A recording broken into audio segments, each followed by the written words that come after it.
Namshukuru Mwenyezi Mungu mwingi wa rehema, neema na baraka kwenye kutaka muda wake ndo kuitoa na kuikadiria kwamba muda huu uwe wa nani baadaye wa nani, ili mradi tu waja wake tuwe na heri yenye kufurahi muda wote, kwa sababu yeye ndo utoa kwa kila mtu na muda wake. Kwa kwangu namshukuru Mwenyezi Mungu Subhanahu kwa kila hatua. Tayari leo umejitahidi Kiarabu fulani hivi umekimalizia. Hapo umefurahi mwenyewe. Hatari sana. Sasa basi tunalo Kiarabu basi chini hapa tusitukanane ndugu zangu. Wakitukana tukane Kiarabu kwa sababu kesho Masri anaingia. Kabisa. Uwanjani pale. Sawa, moja kwa moja tuanzie KMC katika viunga hivi hapo jana baada ya Mashati Day kuwaka kweli kweli kwa bao moja. Masufuri. Mambo yalikuwa mengi kweli kweli na watu waling'ara na mashati yao, ila watu wanakuambia ile goli moja alama japokuwa ni 3 lakini hatujaridhishwa na performance. Tuizungumzie performance ya jana Young Africans na Coastal Union. Ni ugumu wa mchezo au ndio jana Coastal Union kuthibitisha kwamba mbali na kwamba tunadhaminiwa na GSM lakini hakuna chochote ambacho kinaweza kikatukwamisha katika mchezo huu? Kwanza nimekuwa na haya kwa maana ya aibu ya kuona tunaridhika kila uchwao. Kwa sababu zingepigwa bao 4-5 pale tungeanza Coastal Union wako chini ya udhamini wa GSM. Sasa akishinda kwa tabu Yanga tayari tunaonekana Yanga ni mbovu. Tukae wapi? Ndio maana narudia na kuwaomba na kuwasihi wadau wa mchezo wa mpira wa miguu. Tuupende kwanza mpira wa miguu alafu mambo mengine yaisidae.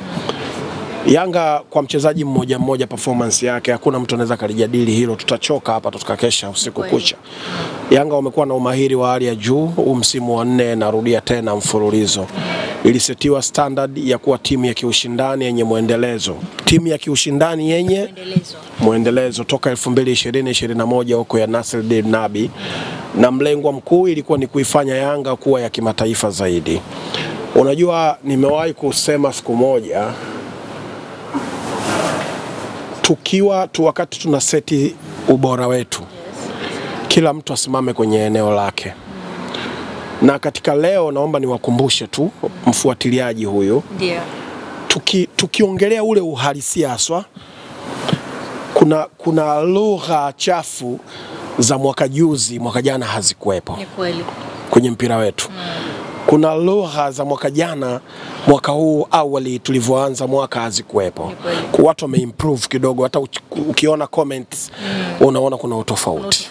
Yaani tumeanza kuelewana kidogo kidogo.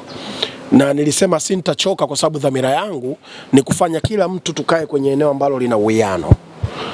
Wanaposemaga mfano ukisikia Tanzania imepanda kiuchumi, na sasa hivi kila mtu anaingiza milioni 1 wastani wake kwa mwezi, watu wengi huwa wanalalamika kweli kweli, hawaelewagi ule usemi.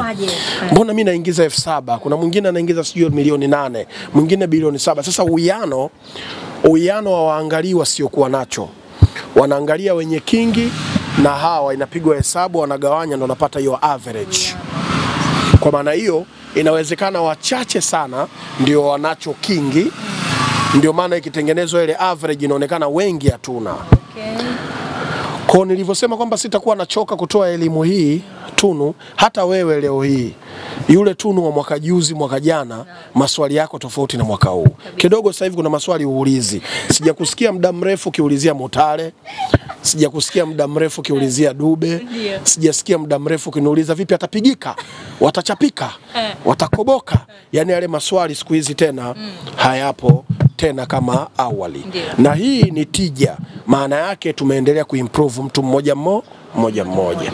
Justin Kesi wa mwaka juzi alikuwa na uwezo wa kusema mechi hii Yanga anaweza kushinda hata 5. Nilikuwa natabiri pia. Kwa sababu nilikuwa naangalia flow ya timu hii na hii, naangalia form zao, naangalia average ya magoli yao, naangalia form ya wachezaji wao mmoja mmoja na vitu kama hivyo. So hii ilikuwa inanipa tija ya kuongelea hivyo. Justin wa mwaka jana alikuwa anajitahidi zaidi kuongelea mchezaji na form zao mmoja mmoja. Sio kama naeleweka Tunu. So kila siku Justin anabadilika. Leo nazungumzia football therapy. Hii ni kama afya ya akili, kama tiba, ili tutoke hapa tulipo wote kwa mkupuo wetu na mipaka yake. Kwa nini mipaka?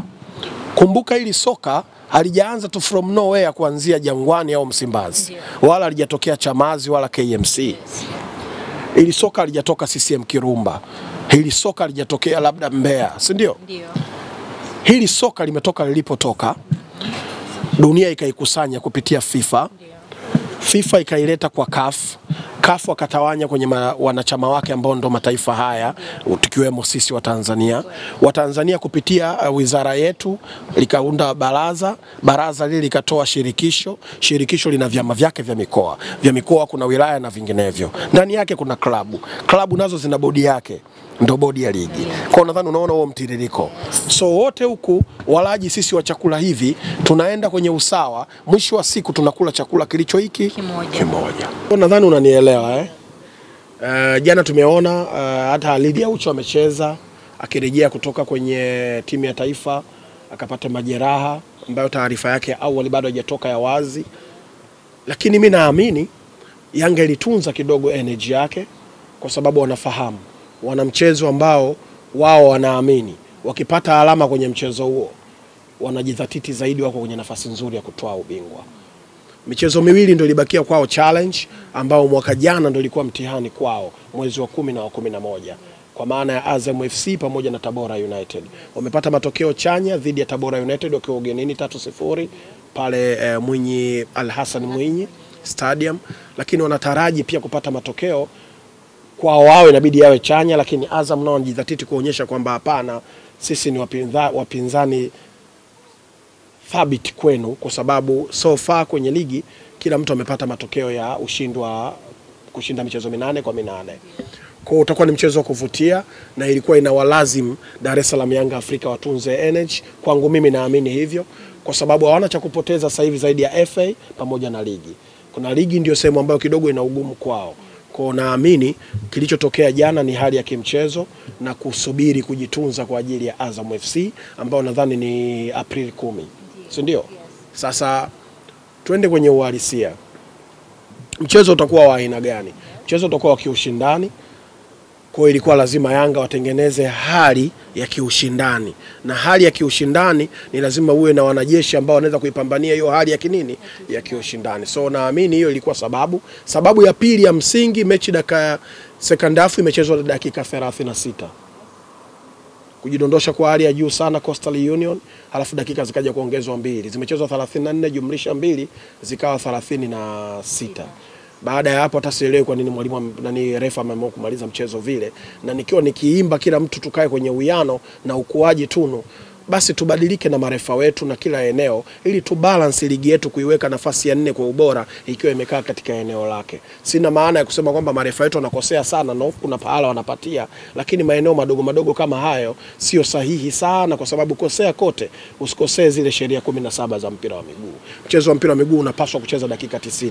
Ndio maana wetu Ulaya walioendelea nadhani kupitia Euro kama sijui ilikuwa ni World Cup walianzisha sheria zilikuwa zinaongezwa mpaka dakika 8, 9, 10, umeelewa? Lengo wewe ukijidondosha, lakini sisi tutaweka muda wa kububudua kazi kwako. Kwa nadhani kulikuwa hakuna tija ya kumaliza mchezo vile, haikuwa ladha ambayo imetarajiwa kwa sababu mchezo uliharibika tu mzunguko round ya pili. Yanga wana tabia moja, tukubaliane, wana uwezo, wanapata tabu sana kupata magoli mengi kipindi cha kwanza. Kipindi cha pili wanakuwa na kuanzia dakika ya 70 kwenda mwisho pale wanakuwa na uwezo kushinda goli 3 mpaka 2 average mechi ngumu zote.